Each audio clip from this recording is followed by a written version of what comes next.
We hold these truths to be self-evident. All men are created equal. That means all people are created equal. That's ingrained in the American culture, and it'll prevail in a longer period, I believe that.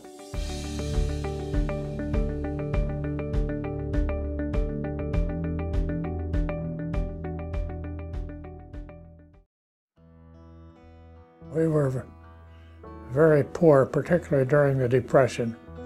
We lived in a log cabin which had been built by my great-grandfather, and we had neither heat nor light nor modern comforts there. I was fortunate to be able to get a scholarship to go to Lawrence Tech University in Detroit, and I got a degree in mechanical engineering.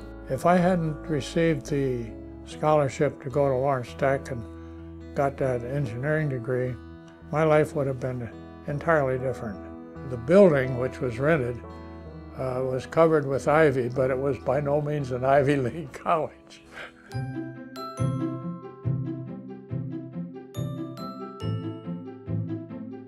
While I was there, the new company, Air Products, was formed.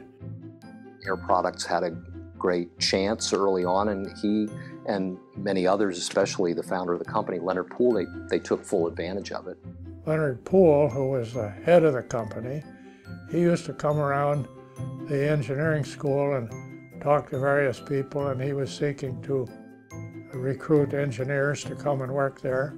And so I was given a job to work part-time first to create these oxygen units that would enable America, when we got in the war, and Britain too, and other Allied forces, to have oxygen on board their planes. He was the 11th employee of Air Products, which is hard to believe when you think of the global nature of the company. And then when the war ended, the company didn't go out of business, but it was threatened with going out of business. But there was one person, the founder, Leonard Poole, who was absolutely determined for the company to go on and be successful. In his career, he's just worn a lot of hats.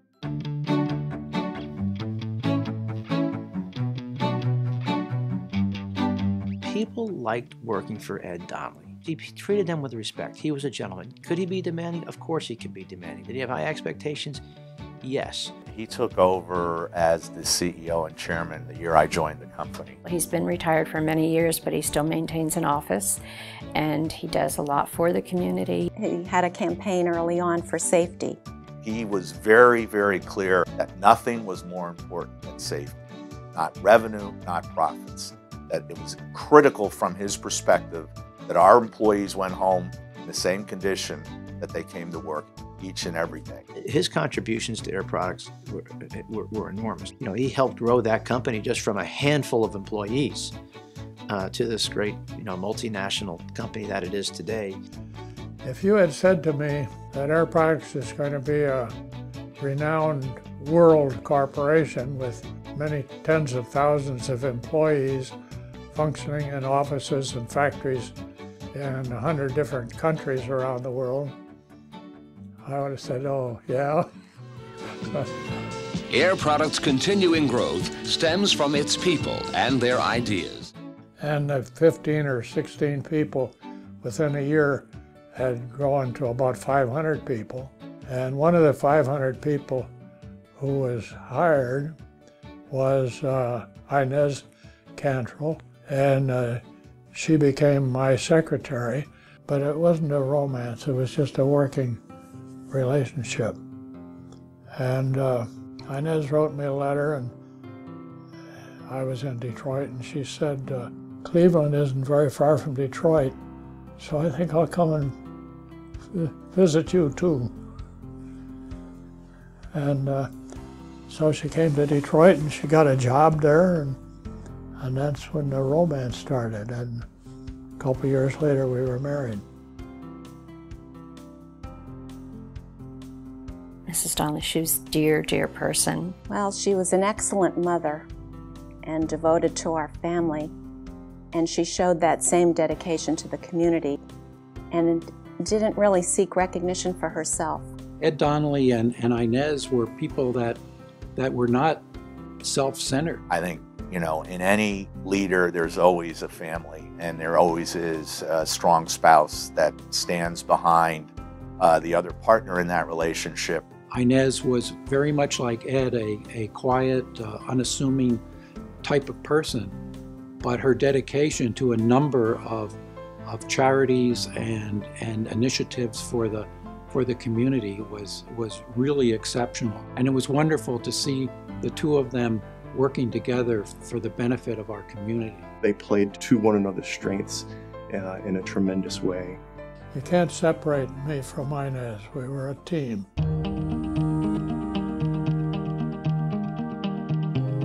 The Donleys' involvement with these various initiatives were not just the idea of writing a check. They got personally involved. Ed and Inez have a passion for children.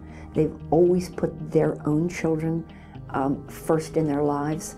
And of course, they could see by growing up and living in Allentown, and their kids all went to Allen High School, that there were an awful lot of children, their neighbors and others, who were struggling and who did not have the same opportunities that their kids had.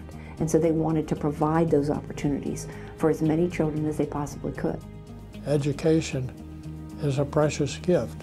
Ed Donley has been a leader on these educational initiatives nationally, not just here in the Lehigh Valley. So sometimes I think we might forget that.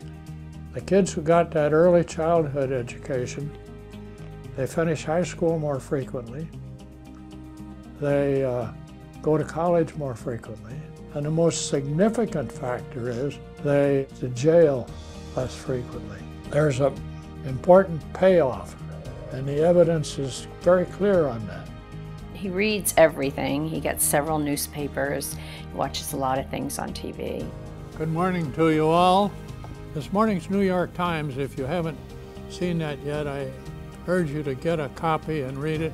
We're among a very small handful, 2 or 3 countries around this whole globe who spend much less for poor kids' education than we do for rich kids. It's almost, according to this article, a 2-to-1 ratio.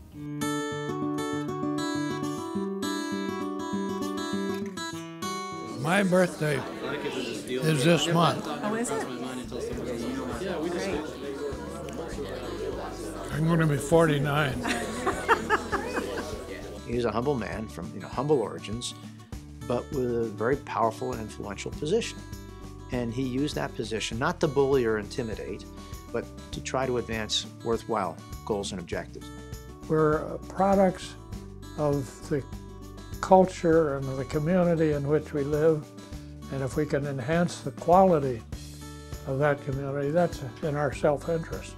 He was really focused on making sure that the Lehigh Valley was a great place to live. Lots of people have visions and really neat ideas, but very few people put them into action. And he can teach you how to make it happen, because he did it. He made stuff happen. Look at the growth that occurred in Air Products during his tenure. You could see how effective this man was in having a vision and being able to carry it through, and the results have been tremendously beneficial to kids in the Allentown School District. If he saw a need at the community services for children, or the local Head Start affiliate, he made sure that that campus was going to be successful. But he was so involved in so many other things. He was the head of the United States Chamber of Commerce. He went to the White House several times. He went with President Reagan, but then he also went to the White House for President Clinton.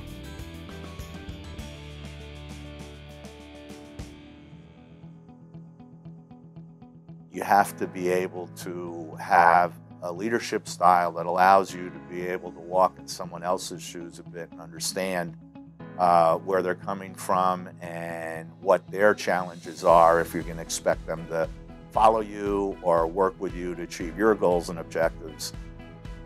Ed does that so well. Well, at Air Products, his example certainly has been followed. Every CEO since Ed has been very much involved in the community. Mr. Donley's leadership from a corporate standpoint was enabling the company to be a very responsive and responsible corporate citizen, certainly for the Lehigh Valley. Air Products is such a tremendous community partner today. I'd attribute this to Mr. Donley, but I also think that Mr. Donley would probably attribute it to Mr. Poole, is that the company was and is a very good corporate citizen. Very interested in the community, very interested in community activities, very interested in what their employees do and what their employees' families do. And I think that is a legacy passed down through the generations from Leonard Poole, but Mr. Donley certainly amplified that with his own passion and his own interest in civic affairs. But the controlling feature on Air Products' growth for the next 10 years will not be capital, it will not be our position in technology. It will depend upon the number, the competence, the commitment, and the dedication of the people who make up this company. The lesson that I learned from Leonard Poole: never give up. Try again. He was a wonderful father, a wonderful husband. He has 3 children and 10 grandchildren, and they're the world to him. He said he was always going to work to make sure that they got good educations, and he feels the same way about people that don't have the means to give good education. I'm very proud of them. They were excellent role models for my brothers and me, and for their 10 grandchildren. His grandchildren adore him because he's just Papa to them. We established, Inez and I did, a Donley Foundation and chose good causes that we thought we would support. We've gotten our kids connected with this foundation now, so we feel really good about that, that Dad is here to enjoy that. He's got a legacy that's continuing into the future, and Mom really appreciated that when she was still active with the foundation, that we were going to get there into the next generation. I hope that 20 years from now, people will still remember, or at least have heard, how he used his prodigious talents to accomplish things for the people around him. He will be remembered for not just his material success, but for his generosity. Still, when he comes in, everybody talks to him, "Oh, it's Mr. Donley," you know. I mean, they're like excited to see that he's around, and it's just a good thing. I think the hope would be that people who see them and see what they've done or experience benefit from what they've done would in turn help someone else. I've been in other communities with him, and it's fascinating to see the imprint that he's had in many, many ways, particularly with education, but in other matters as well. I would say that's probably Ed Donley's greatest legacy. He did all these wonderful things for Air Products and for the community, but for his family, there's no question that he was quite special. I'm so proud that he is my father, and I'm very proud of everything that he's accomplished. Thank you all very much, ladies and gentlemen. I think it was a stimulating and encouraging meeting. My spirits are lifted up. Come with me.